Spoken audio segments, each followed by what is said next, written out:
আসসালামু আলাইকুম। এমন সফট চিকেন চিজ বান যদি বাচ্চাদের টিফিনে কিংবা অতিথি আপ্যায়নে দেওয়া হয় তাহলে তারা কোনো কিছু না ভেবেই টুপ করে খেয়ে নেবে।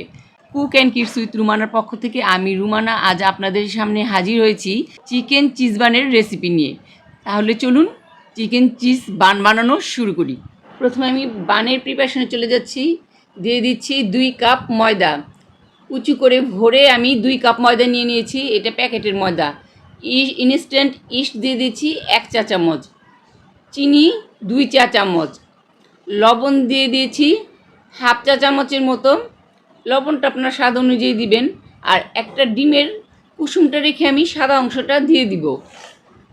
এখানে আপনারা ইচ্ছা করলে ডিম নাও দিতে পারেন, কিন্তু আমি দিব। এটা দিলেও চলে, নাও দিলে চলে। তেল দিয়ে দিচ্ছি 2 টেবিল চামচ। এটা আমি সয়াবিন তেল দিচ্ছি। এখন সবগুলো উপকরণ একসাথে আমি মিশিয়ে নিব। নিয়ে নিয়েছি কুসুম গরম দুধ 1 কাপ। 2 কাপ ময়দার জন্য 1 কাপ কুসুম গরম দুধ আমি নিয়ে নিয়েছি। ময়দার ভেদাভেদ অনুযায়ী এখানে কম বেশি লাগতে পারে। আপনারা গরম দুধের পরিবর্তে কুসুম গরম দুধের পরিবর্তে কুসুম গরম পানিও নিয়ে নিতে পারেন।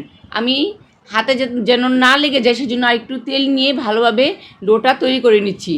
এখানে ডোটা ভালোভাবে মথে নেওয়াটা জরুরি। যত ভালোভাবে মথবেন বানটা তত সফট হবে। ভালোভাবে মথা হয়ে গেলে আমি একটু হালকাভাবে তেল দিয়ে দিচ্ছি যাতে ডোটা ড্রাই না হয়ে যায়। এখন আমি এটা গরম জায়গায় রেখে দেবো 1 ঘন্টার জন্য। মুরগি মাংস নিয়ে নিচ্ছি হাফ কেজি ছোটো করে কেটে। আর আদা রসুন বাটা নিয়ে নিচ্ছি 1 টেবিল চামচ।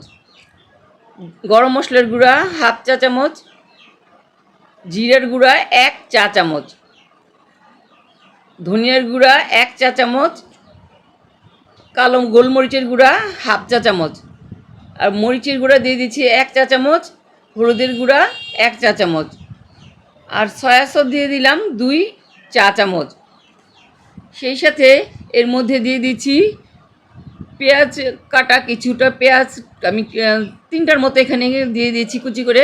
আর হালকা একটু কাঁচামরিচ দিয়ে দিলাম, সেই সাথে লবণ। আমি কাঁচামরিচের ঝাল বেশি দিব না, কারণ আমার বাচ্চারা ঝাল বেশি পছন্দ করে না। আপনারা ঝালটা একটু বাড়িয়েও দিতে পারেন। এখন ভালোভাবে সবগুলো উপকরণ আমি মেখে নিলাম। সেই সাথে দিয়ে দিলাম 3 টেবিল চামচ সয়াবিন তেল। এগুলো দিয়ে আমি ভালোভাবে এখন মাংসটাকে রান্না করে নিব অল্প আছে। আমি কিন্তু এর মধ্যে কোনো পানি অ্যাড করব না। মাংসটা প্রায় এখন সিদ্ধ হয়ে গেছে। এর মধ্যে আমি এখন 1 চা চামচ কর্নফ্লাওয়ার গুলে দিয়ে দিলাম মাংসের মধ্যে। এটা দিয়ে দিচ্ছি বাইন্ডিংয়ের জন্য, যাতে বান যখন ছেঁড়া হবে এগুলো ঝরে পড়বে না, মাংস ঝরে ঝরে পড়ে যায়। ওইগুলো দিয়ে দিলাম একটু অল্প, যাতে ঘ্রাণটা সুন্দর আসে। আমার মাংসের প্রিপারেশন শেষ। আর এর মধ্যে কিছু মোজারেলা চিজ আমি গ্রেট করে নিয়ে নিয়েছি। একটা মোল্ড নিয়ে নিয়েছি 11 ইঞ্চির। এর মধ্যে আমি একটু তেল ভালোভাবে গ্লেজ করে দিচ্ছি যাতে বানগুলো সুন্দরভাবে উঠে যায়। আমার এখানে আমার ডোটার কিন্তু তৈরি প্রায় ফুলে গেছে, দেখুন ডাবল হয়ে গেছে ডোটা। আমি বানগুলো এখন তৈরি করে নিব। আর একটু ভালোভাবে মথে নিচ্ছি যাতে বানগুলো সফট হয়। আমার ডোটা মথে নেওয়া শেষ। এখন আমি বানগুলো শেপ দিয়ে দিব। আমি 2 কাপ ময়দার জন্য 5টা বানাচ্ছি, যেহেতু আমরা 5 জন মানুষ। আপনারা কম বেশি করে নিতে পারেন, ছোট করলে আরও বেশি হবে বান।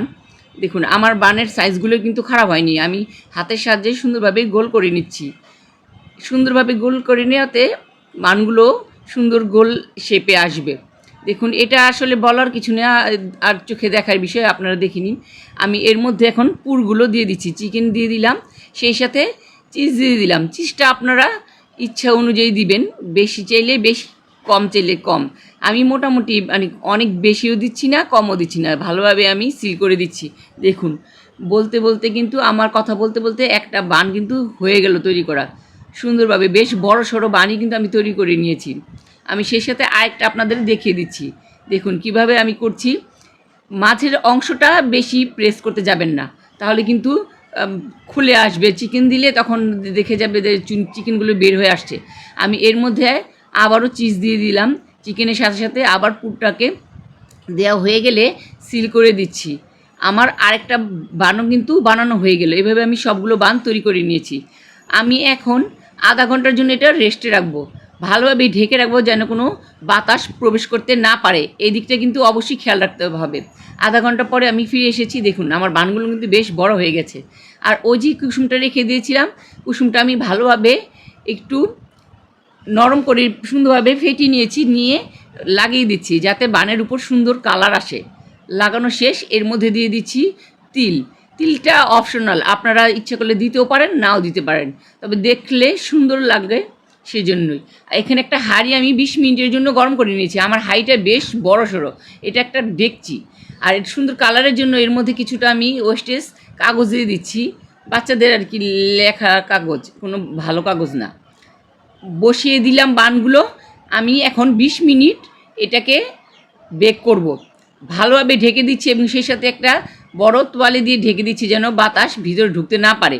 20 মিনিট পরে দেখুন, এটা কিন্তু আমি লো আছে আমি বেক করেছি, সুন্দরভাবে আমার বানগুলো হয়ে গেছে। এর উপর একটু বাটার দিয়ে দিচ্ছি যাতে চকচক করে। দেখুন বাটার দেওয়ার কারণে কিন্তু বানের কালারগুলো দেখতে বেশ সুন্দর এবং লোভনীয় লাগছে। আমি এখন পরিবেশন করছি আমার বানানো মেয়োনিজ। এই মেয়োনিজের মধ্যে আমি অল্প একটু টমেটো সস দিয়ে দিয়েছি, আপনারা আপনাদের পছন্দ অনুযায়ী সসটা নিয়ে নেবেন। কীভাবে দেখুন চিজগুলো কিন্তু সুন্দর গলে গেছে, আর খেতে এত অসম্ভব মজার হয়েছে কি বলবো। আমি দেখিয়ে দিচ্ছি কতটা নরম হয়েছে, দেখি আপনারা বুঝতে পারছেন, না বানালে আপনারা বুঝতে পারবেন না। আমি একটু খেয়ে দেখিয়ে দিচ্ছি, আর তর্স হচ্ছে না। বিসমিল্লাহ বলে আমি খেয়ে নিলাম। হ্যাঁ, দারুণ মজার হয়েছে। এমন মজার চিকেন চিজ বানের স্বাদ যদি আপনারা গ্রহণ করতে চান তাহলে অবশ্যই বাসায় ট্রাই করবেন। আপনারা সবাই ভালো থাকুন, সুস্থ থাকুন। আমাদের চ্যানেলটিকে সাবস্ক্রাইব, লাইক, কমেন্ট, শেয়ার করতে ভুলবেন না। আবার দেখা হবে নতুন কোনো রেসিপিতে। আজ এই পর্যন্তই, আল্লাহ হাফেজ।